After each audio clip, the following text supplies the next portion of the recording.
It already feels way different than we're looking at the camera and it's further away. It does feel weird, but I feel like I'm like got to yell to get my voice over to the camera, even though the mic's right in front of my mouth. I'm Steven. And I'm Kevin. I'm Steven. And I'm Kevin. In today's episode of the Steven and Kevin Show, we're going to talk about avoiding the humble brag and other trust killers.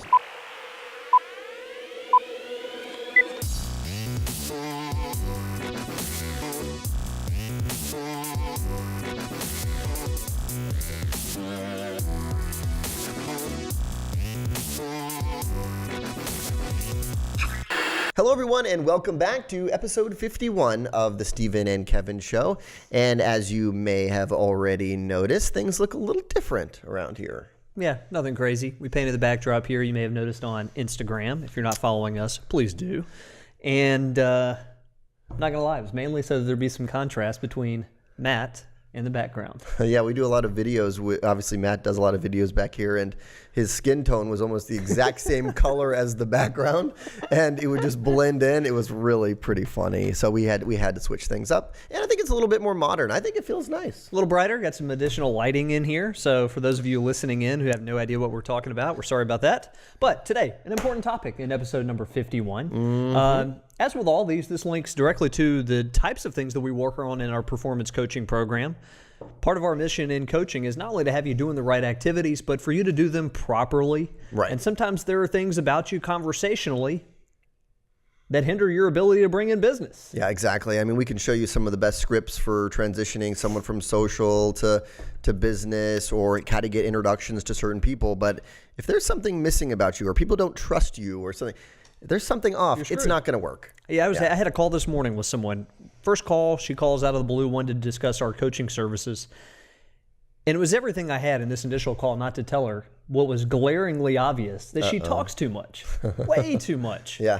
You know, one of those who asks a question and then proceeds to answer it in every possible way, and then to ask you which of those possibilities is in fact the answer. Wow, yeah. But you know, those kind of things. You can be out doing the exact right activities, but unless somebody's willing to call you on that, which we will if you're a client, not when you're calling into. Oh yeah, if you're a prospect, we're not. I was thinking that you're great. I was thinking, do you have the balls at that point to say, hey, look, here's your issue? No, you don't do it that point. It's not even about the courage to do it. It's more about you've got to earn the right to give candid feedback like that, or you're just a jerk, right? So anyway, part of that comes with coaching. That's why you pay an outsider to give you candid advice. Yep. So today, we're going to be talking about, as Kevin mentioned in the title, the humble brag and other trust killers. Mm-hmm. Here's a bit of a research for you. This is out of Harvard Business School, and they said, in a choice between someone humble bragging, outright bragging, or just complaining, people were more inclined to like the complainer, then the bragger, then the humble bragger. So humble brag, people just don't like humble braggers. No. So humble brag, the definition of this for those of you not in the know on this topic, humble brag is subtly letting others know about how fantastic your life is while undercutting it with a bit of self-deprecation. Just a bit of self-deprecation. So here's a couple examples, and these are digital examples. I think these are tweets, right? Well, here's the first one. It says, just ate about 15 pieces of chocolate. Got to learn to control myself when flying first class, LOL. Yes, great digital example. Yeah, we get it. You're flying first class. That was the point of that, in fact, tweet. Yeah, but they kind of tried to hide it in there, right? Exactly. Yeah. Or conversationally, you'll hear somebody say, I feel like I'm going totally nuts. Between the beach house remodel and the show jumping competitions, life has just been so hectic lately. Right. Now, you see this very, very frequently online. And now, going back to the original quote, the study by Harvard Business, you can see why, if you're just a complainer, right? Trying to think of a good personal example. So let's say I built a really cool treehouse in my backyard, right? Hypothetically, hashtag humble brag in my own show. Hypothetically, let's say I built a really cool treehouse in my backyard. If I'm just complaining about it, that's perfectly okay, right? So if I'm like, Kevin, I built that treehouse in the backyard. Oh, what a pain in the neck it was. The kids don't even use it now. Total waste of time, right? You like me okay then. I'm not bragging. That's total self-deprecation, right? Waste of time and money, right? If I'm in the middle and I'm just bragging about it. And I'm just outright, hey, man, did you see this treehouse I built? It's pretty fantastic. You got to come check it out. Right. Right? There's nothing completely wrong with that. I'm proud of it. If I'm humble bragging about it, right? Oh, it's just, it took so much time to build, that was such a pain, having to learn how to build all that stuff from scratch, just one YouTube video at a time. But hey, the second story came out just great, right? Right. There you go. And you're like, well, what is he like, dropping hints at how cool he really is and learned how to build this thing? Maybe that's a poor example, but you can see how if you're just outright saying something's good about your life, people can handle it. If you're just outright complaining, great. If you're trying to hide the fact that you're bragging, people don't like it. Yeah, they don't like it at all. And people are willing to tell. Like, I was thinking about prestigious universities. I mean, there's people who will absolutely drop that right away. In phone conversations where you just met them, we get that a lot. Like, well, when I was back in Harvard, blah, blah, blah. I'm like, okay, you had to drop that, right? Yeah, or job titles. Yep. Neighborhoods. Anyway. Yeah, so don't do humble bragging. The point of today is kind of the opposite of the humble brag. Yeah. We want to talk about being genuine today. Mm-hmm. And why is this important? Part of it is you're thinking about your clientele. Most of you on the line here are looking at affluent clientele, people who have money, people who are fairly bright. And for them, they've got a bit of skepticism right now towards anything that seems a little too polished, a little too perfect. Yes. Right? Yeah. When you have been taken for a ride a time or two, you're on high alert. Yeah, and think about just like a classic salesperson who is so slick and so good with their language, and all of a sudden you put up this guard because you feel like there's something phony there, and they're not genuine. And look, we're in a trust business. I mean, your goal is to build trust with people, so that comes from being genuine. And the only perception that matters is their perception. Is this person a genuine person? So we're going to offer actually some specific tips around how to do that today. And the overriding point today, the why behind this is that being genuine is better than being perfect. And so we want to give you some tips. All of you are the real deal. You do a good job for your clients, but we want to make sure you're coming across that way when you talk to people. And here's some stuff from psychology today about why being genuine is so important. They said, number one, we are much more likely to trust a genuine person because those who are true to themselves are likely to be truer to us. Okay. They said we associate genuineness with appealing traits such as strength of character and emotional resilience because being true to yourself takes confidence, tenacity, and even bravery. And lastly, they said we're attracted to uniqueness and individuality, and people who are genuine usually have those traits in spades. And so what does being genuine mean? We're going to go through some of these traits of being genuine, things that lead to more trust, things that lead to people seeing you as being more authentic. Yes. Knowing what they're getting into, for example, if you're buying financial services or any other service from this person. Because when you think about being genuine, you think, okay, well, then just be genuine, right? But there are certain traits. Okay, thanks for joining us, everybody. We're done. That's it. Just be genuine. No, but there's certain traits and little things that you can do that make sure that people know that you're a genuine person. Absolutely. And as we went through some of this, we were doing some research on this in advance of an upcoming webinar series that we're doing. I didn't mean to plug a webinar series here, but we're doing a Language Matters webinar series starting in a couple of weeks. So if you don't have anything else to do, join us for that. But we're doing some research for it, and we're looking at what makes people appear genuine. Yeah. And so we found a couple of things from the Huffington Post, 12 Habits of Genuine People. Not all of these are good, but we picked out a few. Yeah, we didn't use all 12. No, because some of them are really hokey, and we won't bore you with them. Yeah, but some of them are good. So like we're gonna start with the first one here. First one is that genuine people speak their mind. So they present ideas without needing to convince others that they are right.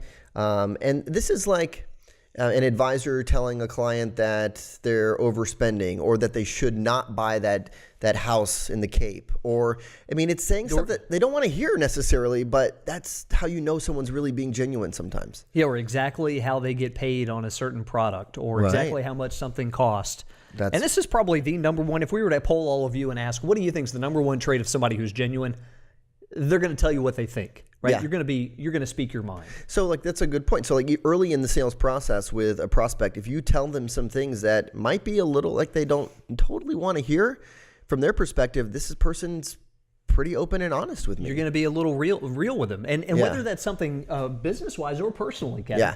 So let's say, for example, if you're early in the prospecting phase with somebody and they're in your office and you reveal something, your cell phone rings or something else and it's someone embarrassing you kill it and you admit the fact that your kid's having trouble in school and you're hoping that wasn't them or that whatever it is that might be a little bit embarrassing for you. They feel like they can then trust you a little bit more. Just being real. Right. Number 2 here. They respond to internal expectations, not external. So what the world at large, what the community thinks this person ought to be doing doesn't impact them as much as what they personally feel like they ought to be doing. So they have to spend some time in their own way exploring their own beliefs, ideals, and standards. I think of this one sometimes where we get caught up in keeping up with the Joneses too. Like we're sometimes professionals, all of the professionals live beyond their means when, look, you don't have to keep up with them necessarily. Like if you're a genuine person, you can stick to your own beliefs there. Yeah. Unless you really believe in living beyond your means. Or I can see that one politically too, with all that's going on in politics right now. You can see how if there'd be some pressure, if all of your friends are of a certain political persuasion or all of your clients are of a certain political persuasion, and it takes some guts, some risk to be firm in your own beliefs that maybe that's not for you and maybe you don't agree with everything they're talking about. So it's a good one. The next one here is they don't pass judgment. So genuine people are open-minded, which makes them approachable and more interesting. So they don't quickly shut something down that they're not knowledgeable about. They're more open-minded and they're open to new ideas and experiences. They are generous. And the example they gave on this one, this was great from the Huffington Post. They said, we've all worked with people who've constantly held something back. Whether it's knowledge or resources, they act as if they're afraid you'll outshine them if you give them the knowledge. Right? So generous with your time, generous with your insights on this or that, generous with whatever it is, that marks being genuine. I like that one a lot. And even the knowledge one I think is really interesting, that some people even in the office would hold back certain knowledge because they don't want you to be perceived as smarter than them or have all the ideas. I remember when I was an intern and I was working with 2 other interns from MBA schools. One was Duke and one was Harvard, right? This is not a humble brag because I was not, it was the opposite of a humble brag. Actually, they worked for me. And we would all meet on our projects that we were working for VF at the time. And I just felt like they didn't want to tell me a whole lot give me a lot of insight or even between each other. They wouldn't give each other a lot of information. And I thought, these are just, they're not very genuine people. Yeah, that little ounce of competitiveness, competitiveness, you feel it. Yeah, I definitely felt it. And it was like we wanted to give them some feedback and some ideas, but you didn't want to give them everything. It actually made me want to do the same thing. So anyway. I got you. And some of those traits have carried forth with you here at the Oechsli Institute. Thanks, hey, that is not true. Kevin's like, I've got a shortcut for that, but I'm not telling you. Yeah. Next one here is they treat everyone with respect and are unfailingly polite and respectful. So it's just, whether it's the janitor, whoever, anyone, you treat them the same as you would treat a CEO. And we've seen quotes out there on social media about that all the time. An example that comes to mind is, have you ever been out to dinner with someone who treats the wait staff like garbage? And yes, snapping. Oh my gosh. And it just makes you, you feel embarrassed, right? But it changes your perception of that person. And I've actually been out with people before where up until that point, everything was, there's a great person, they're a lot of fun. And then all of a sudden I'm just like, really? Like that's how they... Well, you give the appearance that it's a deal breaker. You deep down feel like you're better than the other person. Exactly. Right? That you need to come to me. Hurry up. Let's go. And genuine people don't do that. Right. Here's another one. They put away their phones. When genuine people commit to a conversation, they put all their energy into it. What about a webinar? Is that... Yeah, Stephen called me out on a webinar recently because I had a phone out during the webinar, and I really wasn't trying to look at it, but a notification came through, and I felt like I had to look at it. Okay. My kid was sick. Another one. I'm gonna skip. I'm gonna skip around here to this last one, Kevin. Genuine people can admit their faults. Okay, so this is about self-awareness, right? That one's about self-awareness and knowing what you're good at, what you're not good at, and being able to admit it. And genuine people can do that, just like myself. And just like they aren't hypocrites here, right? This is another one. Genuine people practice what they preach. Yep. They don't tell you to do one thing and do the opposite themselves. What's an example? Here's one for me. I just thought about this with my kids. Hey, There will be no devices at the table, right? I don't care if you enjoy playing Angry Birds. You're not playing anywhere near the table while we're having breakfast or lunch or dinner. Wow. And so if that's the case, am I allowed to whip my phone out, check an email, send a text? A hypocritical dad. No. And I've done that a time or two until I was reprimanded by my lovely wife. I'm going to teach Avery the word hypocrite so he can start saying it to everyone. He doesn't need any more words. My dad's a hypocrite. The next one here, and I think this is the last one on our list. They aren't driven by ego. So genuine people don't make decisions based on their egos because they don't need the admiration of others in order to feel good about themselves. Mm-hmm. So they aren't constantly seeking out praise. It links to self-esteem. You think about that one. I mean, if you're sure of yourself, if you feel good about who you are, what you believe, what you're doing for your family and in the community, you don't need a lot of outside adulation about that, nor are you trying to impress everybody.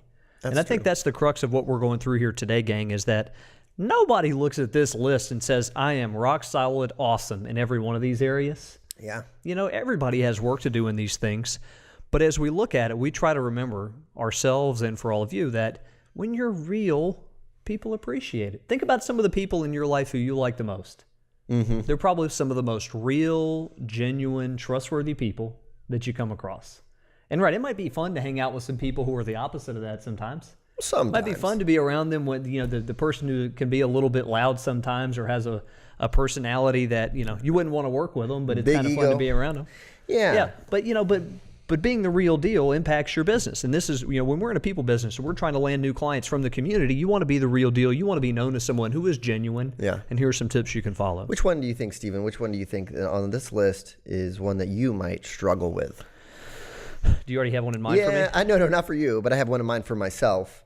Actually, I have a couple in mind for myself. But the first one I'm thinking about is speaking their mind. I mean, I think that's something I've gotten better at, but I used to be more of a pleaser mentality and not speaking my mind as much.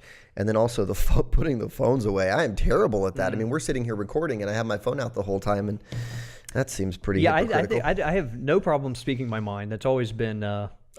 A strength and a weakness we know. For me. Yeah. Admitting faults. I'm not very good at that. Yeah. Yeah. Admitting faults. So. Yeah. Anyway, one thing we want to mention is that we're doing more and more social media automation. Are you sitting here just now I'm like, man, is that... You're feeling bad about yourself? I'm like looking at this and I'm like, I can't admit my faults. And then I'm looking through the rest of the list and I'm like, well, should I rethink some of these? Like, do I really have a problem in passing judgment or being generous? Anyway, so thanks, Kevin. This has been a very helpful podcast for me. Yeah. Anyway, we are doing more and more social media automation. We wanted to mention it. It's something where we can handle your social media for you. We can post on your behalf. We can reach out to prospects on your behalf. We can run Facebook ads, develop landing pages. And frankly, we're pretty darn good at it. So if you're interested in talking to us about that, go to oechsli.com/social media, fill out a consultation form, and we're happy to chat with you about it. You still thinking about that list? No, I've moved on. Thick skin is one of my accelerators, Kevin. That's true. So anyway, thanks for joining, everybody. We'll catch you next time on 52.